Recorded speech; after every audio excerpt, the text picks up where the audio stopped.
কলিয়াবৰৰ বিহু মঞ্চত কিয় আঁঠু কাঢ়িলে কণ্ঠশিল্পী মৌমিতা মিত্ৰই।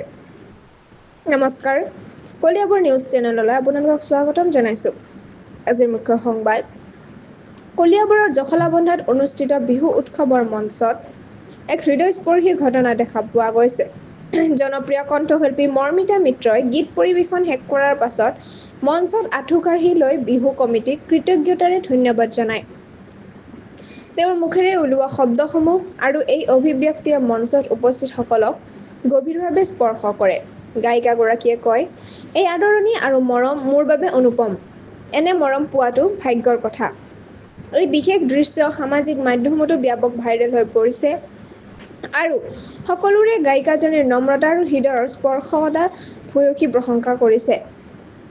এয়া আছিল আজিৰ বিশেষ খবৰ। সংযুক্ত হৈ থাকক কলিয়াবৰ নিউজ চেনেলটোৰ লগত। চেনেলটো লাইক, কমেণ্ট, শ্বেয়াৰ, ছাবস্ক্ৰাইব কৰিবলৈ নাপাহৰিব। লগতে কাষতে থকা বেল আইকনটো দবাবলৈ নাপাহৰিব। ধন্যবাদ।